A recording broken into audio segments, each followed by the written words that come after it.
Chapter 34. A Queen's Girl. The next 3 weeks were busy ones at Green Gables, for Anne was getting ready to go to Queen's, and there was much sewing to be done and many things to be talked over and arranged. Anne's outfit was ample and pretty, for Matthew saw to that, and Marilla, for once, made no objections whatever to anything he purchased or suggested. More, one evening she went up to the east stable with her arms full of a delicate pale green material. "Anne, here's something for a nice light dress for you. I don't suppose you really need it. You've plenty of pretty waists, but I thought maybe you'd like something real dressy to wear if you were asked out anywhere of an evening in town, to a party or anything like that. I hear that Jane and Ruby and Josie have got evening dresses, as they call them, and I don't mean you shall be behind them. I got Mrs. Allen to help me pick it in town last week, and we'll get Emily Gillis to make it for you. Emily has got taste, and her fits aren't to be equaled." "Oh, Marilla, it's just lovely," said Anne. "Thank you so much. I don't believe you ought to be so kind to me. It's making it harder every day for me to go away." The green dress was made up with as many tucks and frills and shirrings as Emily's taste permitted. Anne put it on one evening for Matthew's and Marilla's benefit, and recited the Maiden's Vow for them in the kitchen. As Marilla watched the bright, animated face and graceful motions, her thoughts went back to the evening Anne had arrived at Green Gables, and memory recalled a vivid picture of the odd, frightened child in her preposterous yellowish-brown wincey dress, the heartbreak looking out of her tearful eyes. Something in the memory brought tears to Marilla's own eyes. "I declare, my recitation has made you cry, Marilla," said Anne, gaily stooping over Marilla's chair to drop a butterfly kiss on that lady's cheek. "Now I call that a positive triumph." "No, I wasn't crying over your piece," said Marilla, who would have scorned to be betrayed into such weakness by any poetry stuff. "I just couldn't help thinking of the little girl you used to be, Anne, and I was wishing you could have stayed a little girl, even with all your queer ways. You've grown up now, and you're going away, and you look so tall and stylish and so different altogether in that dress, as if you didn't belong in Avonlea at all, and I just got lonesome thinking it all over." "Marilla." Anne sat down on Marilla's gingham lap, took Marilla's lined face between her hands, and looked gravely and tenderly into Marilla's eyes. "I'm not a bit changed, not really. I'm only just pruned down and branched out. The real me, back here, is just the same. It won't make a bit of difference where I go or how much I change outwardly. At heart, I shall always be your little Anne, who will love you and Matthew and dear Green Gables more and better every day of her life." Anne laid her fresh young cheek against Marilla's faded one and reached out a hand to pat Matthew's shoulder. Marilla would have given much just then to have possessed Anne's power of putting her feelings into words. But nature and habit had willed it otherwise, and she could only put her arms close about her girl and hold her tenderly to her heart, wishing that she need never let her go. Matthew, with a suspicious moisture in his eyes, got up and went out of doors. Under the stars of the blue summer night, he walked agitatedly across the yard to the gate under the poplars. "Well now, I guess she ain't been much spoiled," he muttered proudly. "I guess my putting in my oar occasional never did much harm after all. She's smart and pretty and loving too, which is better than all the rest. She's been a blessing to us, and there was never a luckier mistake than what Mrs. Spencer made. If it was luck, I don't believe it was any such thing. It was Providence, because the Almighty saw we needed her, I reckon." The day finally came when Anne must go to town. She and Matthew drove in one fine September morning after a tearful parting with Diana, and an unterful practical one, on Marilla's side at least, with Marilla. But when Anne had gone, Diana dried her tears and went to a beach picnic at White Sands with some of her Carmody cousins, where she contrived to enjoy herself tolerably well, while Marilla plunged fiercely into unnecessary work and kept at it all day long with the bitterest kind of heartache. The ache that burns and gnaws and cannot wash itself away in ready tears.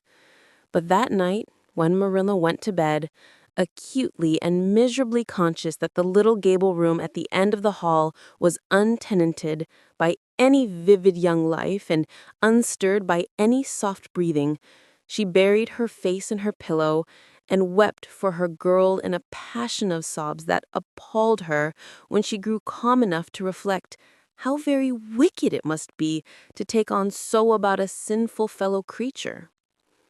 Anne and the rest of the Avonlea scholars reached town just in time to hurry off to the academy. That first day passed pleasantly enough in a whirl of excitement, meeting all the new students, learning to know the professors by sight, and being assorted and organized into classes. Anne intended taking up the second-year work, being advised to do so by Miss Stacy. Gilbert Blythe elected to do the same. This meant getting a first-class teacher's license in 1 year instead of 2 if they were successful, but it also meant much more and harder work. Jane, Ruby, Josie, Charlie, and Moody Spurgeon, not being troubled with the stirrings of ambition, were content to take up the second-class work.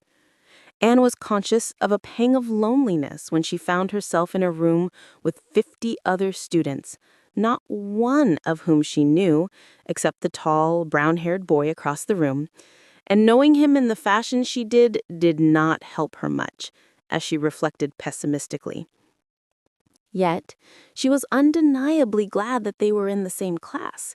The old rivalry could still be carried on, and Anne would hardly have known what to do if it had been lacking. I wouldn't feel comfortable without it, she thought.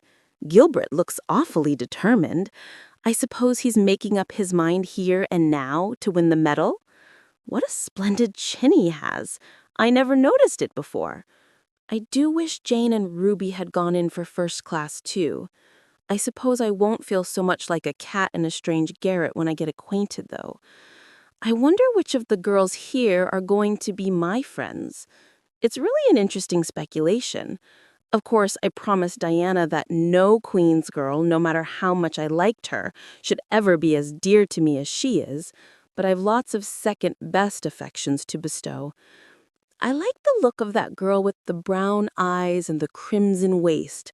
She looks vivid and red-rosy. There's that pale, fair one gazing out of the window. She has lovely hair and looks as if she knew a thing or two about dreams.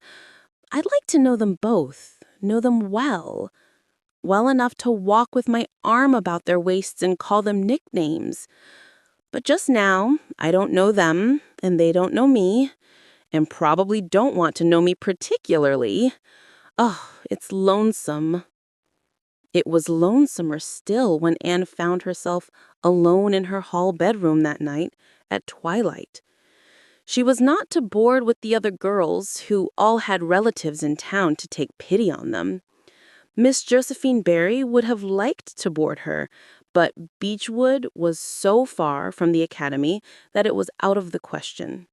So Miss Barry hunted up a boarding house, assuring Matthew and Marilla that it was the very place for Anne. The lady who keeps it is a reduced gentlewoman. Her husband was a British officer, and she is very careful what sort of boarders she takes. Anne will not meet with any objectionable persons under her roof.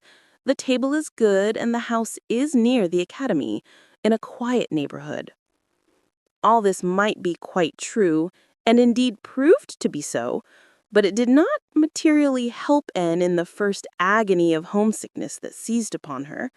She looked dismally about her narrow little room, with its dull-papered, pictureless walls, its small iron bedstead and empty bookcase, and a horrible choke came into her throat when she thought of her own white room at Green Gables, where she would have the pleasant consciousness of a great green still outdoors, of sweet peas growing in the garden and moonlight falling on the orchard, of the brook below the slope and the spruce boughs tossing in the night wind beyond it, of a vast starry sky, and the light from Diana's window shining out through the gap in the trees. Here there was none of this. Anne knew that outside her window was a hard street with a network of telephone wires shutting out the sky, the tramp of alien feet, and 1,000 lights gleaming on stranger faces. She knew that she was going to cry and fought against it. I won't cry. It's silly and weak. There's the third tear, splashing down by my nose. There are more coming. I must think of something funny to stop them. But there's nothing funny except what is connected with Avonlea, and that only makes things worse. 4, 5. I'm going home next Friday, but that seems 100 years away. Oh, Matthew is nearly home by now, and Marilla is at the gate looking down the lane for him. 6, 7, 8. Oh, there's no use in counting them. They're coming in a flood presently. I can't cheer up. I don't want to cheer up. It's nicer to be miserable. The flood of tears would have come, no doubt, had not Josie Pye appeared at that moment, and the joy of seeing a familiar face, Anne forgot that there had never been much love lost between her and Josie. As a part of Avonlea life, even a Pye was welcome. "I'm so glad you came up," Anne said sincerely. "You've been crying," remarked Josie, with aggravating pity.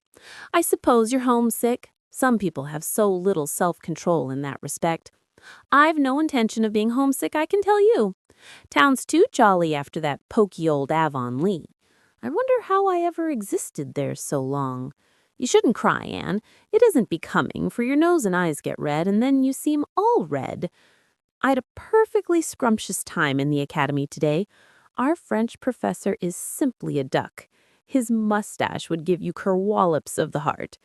Have you anything eatable around, Anne? I'm literally starving.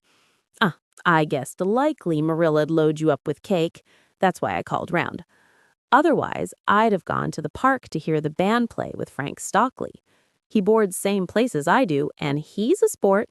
He noticed you in class today and asked me who the red-headed girl was. I told him you were an orphan, that the Cuthberts had adopted, and nobody knew very much about what you'd been before that." Anne was wondering if, after all, solitude and tears were not more satisfactory than Josie Pye's companionship. When Jane and Ruby appeared, each with an inch of Queen's color ribbon, purple and scarlet, pinned proudly to her coat. As Josie was not speaking to Jane just then, she had to subside into comparative harmlessness. "Well," said Jane with a sigh, "I feel as if I'd lived many moons since the morning. I ought to be home studying my Virgil. That horrid old professor gave us 20 lines to start in on tomorrow. But I simply couldn't settle down to study tonight. And methinks I see the traces of tears. If you've been crying, do own up. It will restore my self-respect, for I was shedding tears freely before Ruby came along. I don't mind being a goose so much if somebody else is goosey too. Cake? You'll give me a teeny piece, won't you? Thank you. It has the real Avonlea flavor." Ruby, perceiving the Queen's calendar lying on the table, wanted to know if Anne meant to try for the gold medal. Anne blushed and admitted she was thinking of it. "Oh, that reminds me. Queen's is to get one of the Avery scholarships after all. The word came today. Frank Stockley told me his uncle is one of the board of governors, you know. It will be announced in the academy tomorrow." An Avery scholarship. Anne felt her heart beat more quickly, and the horizons of her ambition shifted and broadened as if by magic. Before Josie had told the news, Anne's highest pinnacle of aspiration had been a teacher's provincial license, first class at the end of the year, and perhaps the medal. But now In one moment, Anne saw herself winning the Avery Scholarship, taking an arts course at Redmond College, and graduating in a gown and mortarboard before the echo of Josie's words had died away. For the Avery Scholarship was in English, and Anne felt that here her foot was on native heath. A wealthy manufacturer of New Brunswick had died and left part of his fortune to endow a large number of scholarships to be distributed among the various high schools and academics of the maritime provinces, as according to their respective standings. There had been much doubt whether one would be allotted to Queen's, but the matter was settled at last. And at the end of the year, the graduate who made the highest mark in English and English literature would win the scholarship. $250 a year for 4 years at Redmond College. No wonder that Anne went to bed that night with tingling cheeks. "I'll win that scholarship if hard work can do it," I resolved. Wouldn't Matthew be proud if I got to be a BA? Oh, it's delightful to have ambitions. I'm so glad I have such a lot. And there never seems to be any end to them.